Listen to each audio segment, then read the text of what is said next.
Hi guys, welcome back divya.com. இன்றைக்கி நம்மளோட சேனலில் ஒரு பாயாச ரெசிபி தாங்க பார்க்க போகிறோம். அதுவும் இன்றைக்கி நம்ம சேமியா வச்சோ அப்படி இல்லைனா ஜவ்வரிசி வச்சோ பாயாசம் பண்ண போகிறது கிடையாது. ஒரு 1/4 கப் ரவை இருந்தால் போதும். சூப்பரான டேஸ்ட்டில் இன்றைக்கி நம்ம பாயாசம் ரெடி பண்ணிடலாம். இப்போது வாங்க நம்ம வீடியோக்குள்ளே போகலாம்.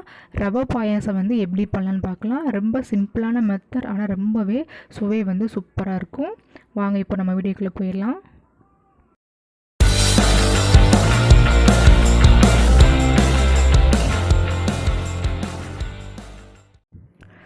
ஸ்டவ் ஆன் பண்ணி ஒரு பாத்திரம் வச்சுக்கோங்க. பாத்திரம் லைட்டாக ஹீட் ஆனதுக்கப்புறமா நான் 2 டீஸ்பூன் அளவுக்கு நெய் சேர்த்துக்கிறேன். நம்ம இந்த நெய்யில் பார்த்திங்கன்னா முந்திரி பருப்பும் உலர்ந்த திராட்சையும் நல்லா வறுத்து எடுக்க போகிறோம். அதனால தாங்க. ஸோ அதனால் அதிகமாக நெய் தேவையில்லை.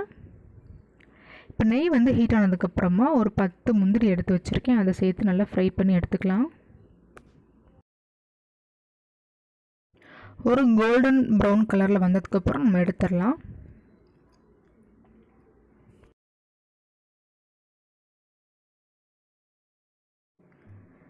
இப்போது இதே நெய்யில் கொஞ்சம் உலர்ந்த திராட்சையை ஃப்ரை பண்ணி எடுத்துக்கலாம். இன்றைக்கி நான் கருப்பு கலரில் இருக்கிற திராட்சை எடுத்திருக்கேன். உங்கள்கிட்ட என்ன திராட்சை இருக்கோ அதை யூஸ் பண்ணிக்கோங்க. இதுவும் இப்போ நல்லா வறுத்தாச்சு, அதை எடுத்து வச்சிடலாம்.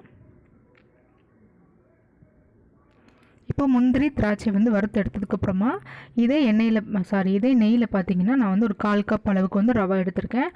அதை சேர்த்து ஃபஸ்ட்டு நல்லா வறுத்துக்கணும். ரவையை வறுக்காமல் கண்டிப்பாக பாயசம் பண்ணாதீங்க.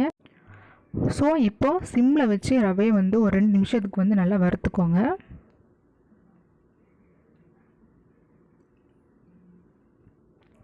இப்போது ரவையை நல்லா வறுத்தாச்சுங்க. நான் 1/4 கப் ரவை எடுத்தோம்ல. இப்போ ஒரு 1/2 கப் அளவுக்கு தண்ணி ஃபஸ்ட்டு சேர்த்துக்கலாம்.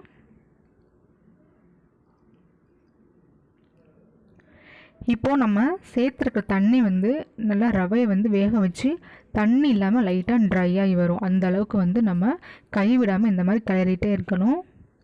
அப்போ தான் கெட்டி ஆகாது.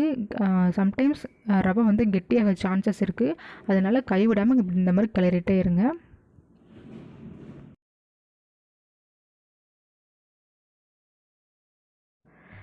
ரவை பார்த்திங்கன்னா இந்த மாதிரி நல்லா ஒட்டாமல் வந்ததுக்கப்புறமா ஒரு 1/2 லிட்டர் அளவுக்கு பால் நம்ம சேர்த்துக்கலாம்.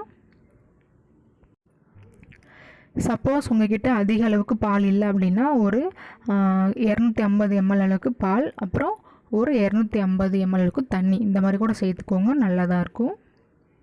கொஞ்சமாவது பால் சேர்க்கணும். ஸோ கண்டிப்பாக கொஞ்சம் பால் சேர்த்து பண்ணுங்கள். அது ரொம்பவே டேஸ்டியாக இருக்கும். பால் சேர்த்ததுக்கப்புறமா நல்லா ரவையோடு சேர்த்து நல்லா மிக்ஸ் பண்ணி விடுங்க. கெட்டி இல்லாமல் ஆகணும். ஸோ அந்தளவுக்கு நல்லா கலந்து விட்டுருங்க ஃபஸ்ட்டு. உங்களுக்கு இந்த மாதிரி பண்ணுறது கஷ்டமாக இருந்தது அப்படின்னா நம்ம ரவையை வறுத்ததுக்கப்புறம் தண்ணி சேர்த்தோம் இல்லையா, அந்த டைம்லேயே நீங்கள் பால் கூட சேர்த்துக்கலாம், பிரச்சனை இல்லை. ஸோ இந்தளவுக்கு நல்லா கெட்டி இல்லாமல் நல்லா மிக்ஸ் பண்ணிக்கோங்க ஃபஸ்ட்டு. இப்போ பார்த்தீங்கன்னா நல்ல ஒரு கொதி வருது. இந்த டைமில் உங்களுக்கு தேவையான அளவுக்கு ஜீனி சேர்த்துக்கோங்க. நான் ஒரு டேஸ்ட்டுக்காக ஒரு 1/4 கப் அளவுக்கு கண்டென்ஸ்ட் மில்க் அதையும் நான் சேர்த்துக்கிறேன். இது ஆப்ஷனல் தான். உங்களோட இருந்தால் சேர்த்துக்கோங்க, இல்லைனா வேண்டாம். ஒன்லி ஜீனி மட்டும் சேர்த்தா போதும். இப்போ சேர்த்து நல்லா கலந்து விட்டுருங்க. உங்கள்கிட்ட குங்குமப்பூ இருந்தது அப்படின்னா இந்த டேஸ்ட்டில் சேர்த்துக்கோங்க. அதுவும் ஃப்ளேவர் ரொம்பவே நல்லாயிருக்கும். பட் என்கிட்ட இல்லைன்றதுனால நான் சேர்க்கலை. உங்களுக்கு பாயாசம் இந்த மாதிரி ஒயிட் கலரில் வேண்டாம் அப்படின்னா ஏதாவது கலர் பவுடர் சேர்க்கறனா கூட அது கூட சேர்த்துக்கோங்க. பட் ரவை பாயாசம் இந்த மாதிரி கலர் இல்லாமல் ஒயிட் கலரில் இருக்கும்போது பார்க்குறதுக்கு ரொம்பவே நல்லாயிருக்கும். இப்போ பார்த்திங்கன்னா நல்லா கொதிச்சு வந்துடுச்சு. இந்த டைமில் ஒரு 2 ஏலக்காவை தட்டி போட்டுக்கோங்க. அப்படி இல்லைனா ஏலக்காய் பவுடர் இருந்தால் அதை சேர்த்துக்கோங்க. ஏலக்காய் சேர்த்து நல்லா கலந்து விட்டு ஒரு கொதி மட்டும் வரட்டுங்க. இப்போது நம்மளோட ரவை பாயாசம் ரெடி ஆயிடுச்சு. பாயாசம் பார்த்திங்கன்னா நல்லா ஒரு மீடியமாக இருக்கணும். அதாவது ரொம்ப திக்காகவும் இருக்கக்கூடாது, ரொம்பவும் தண்ணியாகவும் இருக்கக்கூடாது. அந்தளவுக்கு பார்த்துக்கோங்க. இப்போ நம்ம வறுத்து வச்சுருக்கிற முந்திரி அண்டு உலர்ந்த திராட்சை இருக்குல்லையே, அதையும் சேர்த்துட்டு ஸ்டவ்வை ஆஃப் பண்ணிடலாங்க. இப்போ ரொம்பவே சூப்பரான ரவை பாயாசம் வந்து ரெடி ஆயிடுச்சு. உங்கள் வீட்டுக்கு கெஸ்ட்டு வந்துட்டாங்கன்னா நம்மக்கிட்ட சேமியா இல்லை, ஜவர்சி இல்லை, நீங்கள் ஃபீல் பண்ண வேண்டாம். உங்ககிட்ட ரவை இருந்தால் போதும். கண்டிப்பாக இந்த மாதிரி சிம்பிளான மெத்தடில் வந்து நீங்கள் பாயாசத்தை வந்து ட்ரை பண்ணி கொடுக்கலாம்.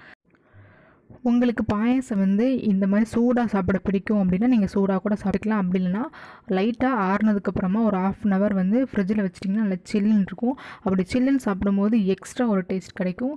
கண்டிப்பாக நீங்கள் வந்து ட்ரை பண்ணி பாருங்கள். தேங்க்யூ.